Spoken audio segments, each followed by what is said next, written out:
Content warning for graphic imagery.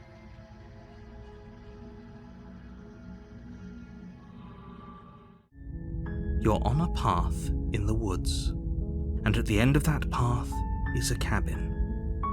And in the basement of that cabin is a princess. You're here to slay her. If you don't, it will be the end of the world. This is how the demo for Slay the Princess begins.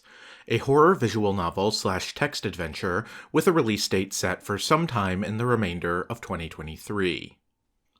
I was browsing through the Steam Ludonarracon digital festival page to see if anything caught my eye, and Slay the Princess stood out. I hadn't heard of this game before, nor Black Tabby Games' other project, which is currently in early access, Scarlet Hollow, but the icon and the title grabbed me. Slay the Princess. A striking, hand-drawn black and white aesthetic. The trailer immediately tips its hand that this is some sort of horror game, and as a fan of weird indie horror, when I noticed there was a demo, I decided to play it without knowing any more. The game which Slay the Princess draws most immediate comparison to is The Stanley Parable, due to its use of a narrator. The narrator is pushing you forward, pushing you to, well, slay the princess. If you ask questions like, why, the only thing he can tell you is that she's going to end the world, and that only you can kill her, no one else. If you keep questioning, he'll get increasingly irritated with you, insisting that you really do just need to step forward and slay the princess. Knowing from some of the imagery on the game's Steam page that this was a horror project, and that the princess might not be all she appears, my first time through the demo, I decided to go along with it, to slay the princess, as the narrator told me to. As soon as you reach the game's second screen, where you can see the cabin off in the distance, you get a new element as well, the voice of the hero. The same actor as the narrator, but now the voice of the character you're playing as, casting doubt on your mission and on the narrator's intentions. The two of them will argue with each other, but the narrator assures you that no, it really is important that you slay this princess. She's definitely just a princess and not anything else, and she will definitely end the world if you don't slay her. When you reach the cabin, you find it bare of anything but a door leading down into the basement, a single wooden table, and a knife. The narrator tells you that this knife will be your implement for slaying the princess. I took the knife and descended into the basement. As soon as you enter it, you hear the cold voice of the princess call out to you. Who's there? She sounds dangerous. It's almost as if she's the one in charge down here. At the bottom of the stairs, you see her, a princess, chained to the wall. I told her I was here to slay her. She asked that we talk instead. I saw through her tricks, though. I knew from those screenshots on the Steam page that she definitely wasn't just a princess. I was on a mission. I did not drop the knife, but I spoke to her just long enough for the voice of the hero to express doubt. When I go to slay the princess, my character hesitates, just long enough for her to sidestep my knife and punch the player character with a strength not possible for her slight frame. I managed to kill her, to finish the job, but the wounds I've sustained are too great. The princess dies, the world is saved, but the player character also fades away. This is where Slay the Princess clues you in to what the real nature of the game is. As I went on to Chapter 2, The Adversary. We fade back up where we began, a path in the woods leading to a cabin. In the basement of that cabin is a princess. We need to slay her. The player character is aware that this has all happened before, though, as is the voice of the hero. There's a new addition to our little party of disembodied voices too, the voice of the stubborn, who craves fighting, a rematch with the princess, to show her what's what once and for all. You know I can hear you, right? It's going to be a lot harder than you think to keep secrets from me. That's fine. It doesn't matter if he can hear us. The only thing that matters is marching up to that cabin and winning. The narrator is the only one who doesn't seem to understand that time has looped, making fun of the player for even suggesting such a thing, and expressing frustration with the voices of the hero and the stubborn for distracting you from your purpose here. You need to slay the princess. Let's move this along.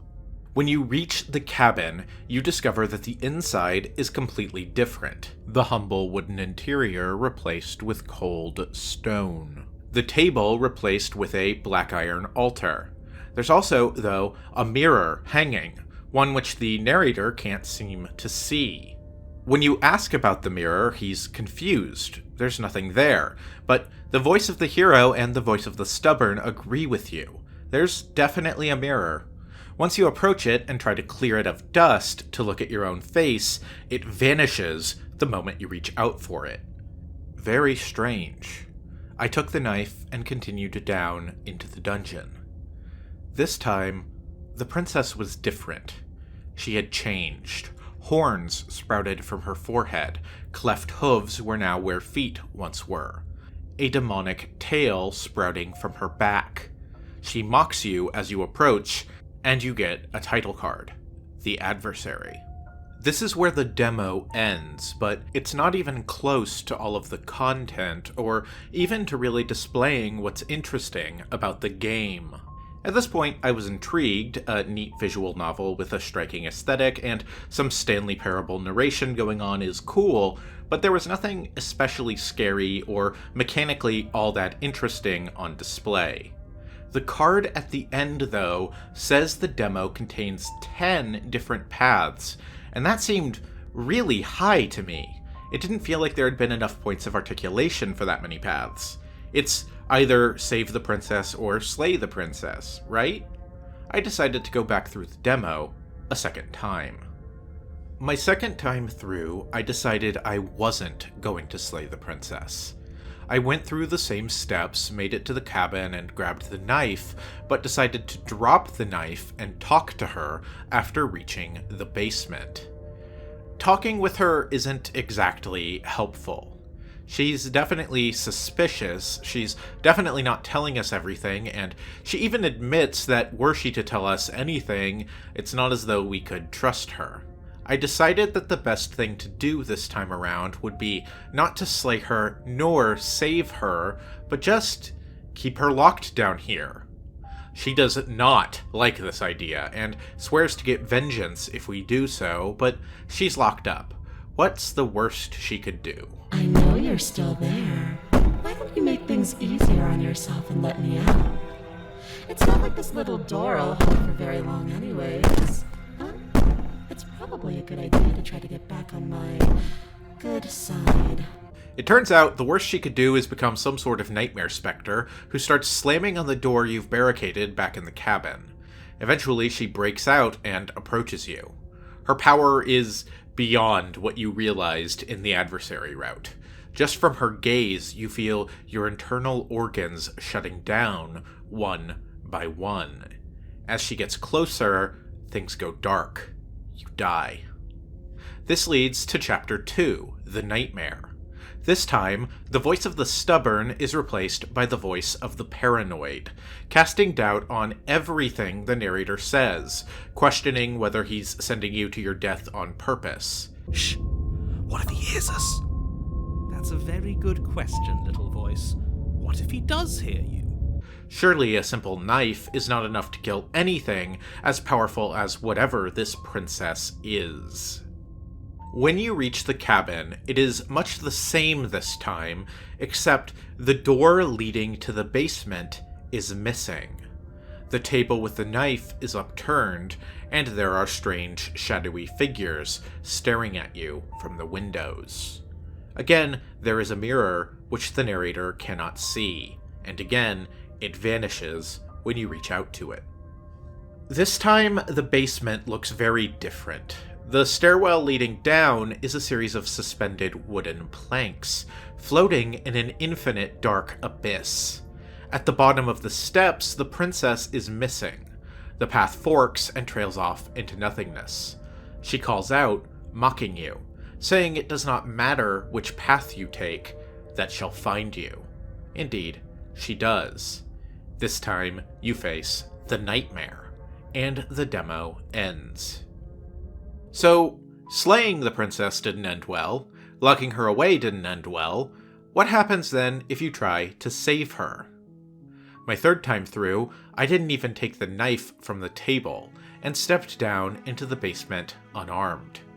Things were different this time.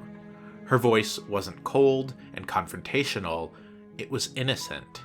Wait, really? You're here to rescue me? I was starting to think I'd be stuck down here forever. Come downstairs. I want to see the face of my rescuer.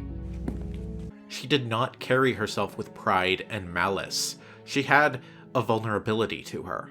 I told her I was going to rescue her, but I didn't have the key. I asked her some questions. How long had she been down here? Long. Too long. Long enough that she's forgotten her own name. What has she been eating?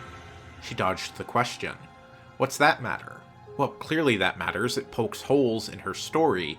But, curiously, the narrator dodges the question too, agreeing that it's irrelevant. It seems like he'd latch on to anything that casts suspicion upon her. You ask if she has any idea where the key might be, and she says she's sure it must be upstairs. Well, that's clearly wrong. We were just up there. There's nowhere the key could have been hiding. When you ask if she has any other ideas if you can't find the key, she nonchalantly suggests cutting her out. That's a bit disconcerting, but the voice of the hero shrugs it off. When you attempt to walk upstairs, the door slams shut, and the lock clicks. Is there someone else upstairs, or has the narrator locked you in? When you return downstairs, you get perhaps the most shocking moment of the entire demo. If I could just get out of these chains, I know we could force our way out of here together. She barely hesitates before raising her arm to her mouth, her teeth tearing through her limb with the determination of a trapped wolf. As she rips her flesh from her bone, a sound comes from behind you, the clang of bouncing metal. Well, that's...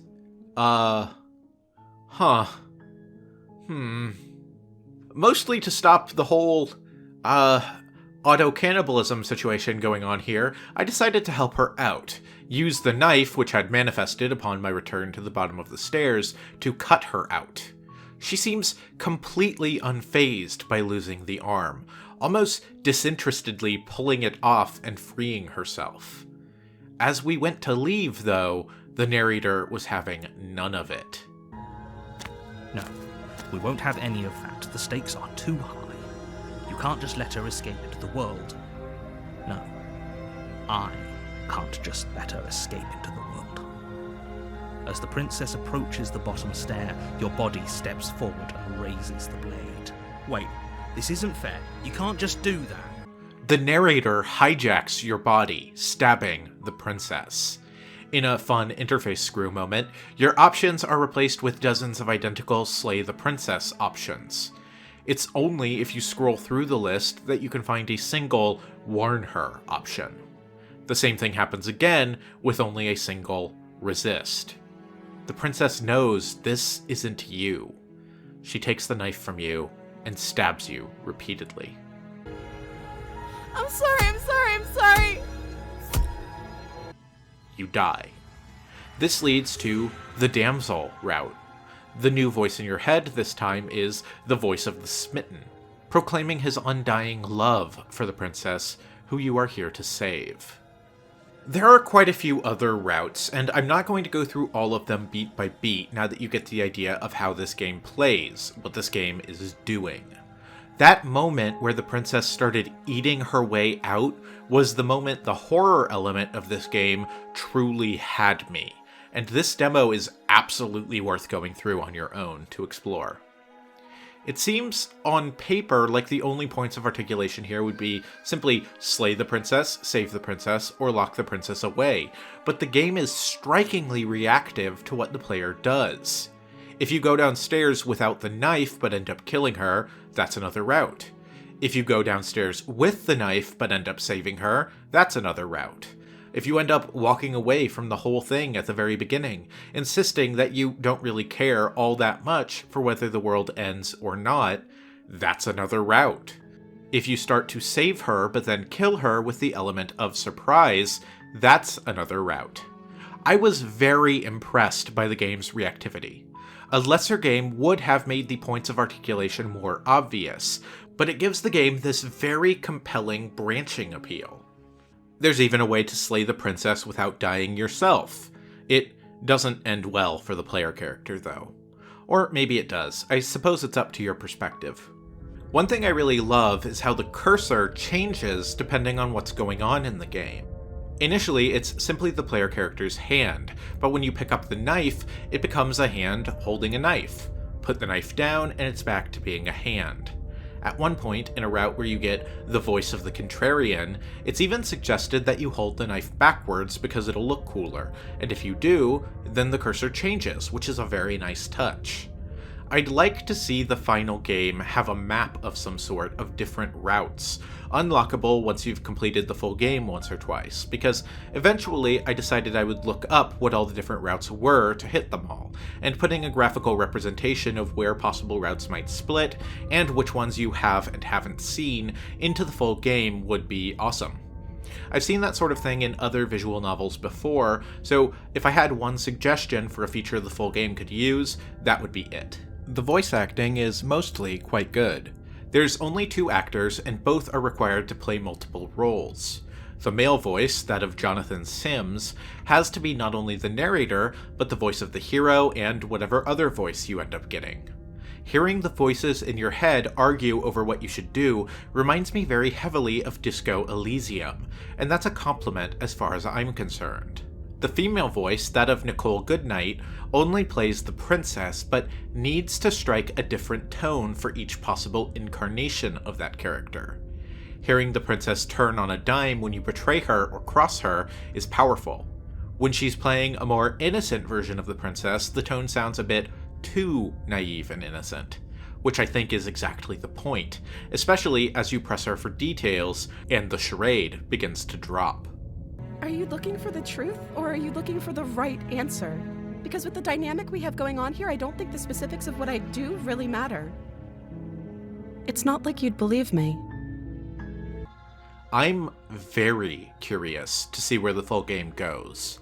How many chapters will there be? Will there be an entire third act splitting off after chapter 2? And will they be able to keep up the same level of intricate branching and reactivity to the player's choices that the demo has? Branching off 10 ways from a single starting point is one thing, but branching those 10 routes out further seems like a huge task. There are questions in this demo that have me hooked, which I really want answers to. Why, for example, does the player character's arm look like some sort of talon? The player character's shoulder is covered in feathers, and in one route, the tower, the princess even calls us a little bird. What's going on with the mirror? Why is the narrator, traditionally the most omnipresent role in a narrative, the only character who doesn't seem to be fully clued into what's going on? Both the time loop at play and the mere existence of the mirror. There's something very unsettling about having a room described to you and being able to clearly see the contradiction between what's being described and what actually appears. Perhaps the most disconcerting question of all, though, why is there always a second chain next to the princess? A broken chain. What has escaped before you got there? The dialogue of the narrator is hitting a lot of the same beats that the Stanley Parable did, and that's a difficult space to play in a world where the Stanley Parable already exists. Still, Slay the Princess manages to have a distinct voice and feel like more than just a Stanley Parable rehash. Specifically, while the Stanley Parable is commenting on the nature of game design and the way game design manipulates you into thinking you have more freedom than you actually do, Slay the Princess feels like it's emulating the feeling of playing a tabletop game with a really bad DM, one who railroads you into the exact story he's interested in telling, instead of letting the players express the freedom that's meant to be the point of such games. The simple fact that you have dialogue options here gives you an entirely different method of interacting with the narrator from what the Stanley Parable has, and hearing him get increasingly frustrated with the player for asking questions, instead of just getting on with it and slaying the princess, feels like having a DM who gets angry at you for goofing off while he is trying to tell his magnum opus. Haha, yes! Do it! Seriously?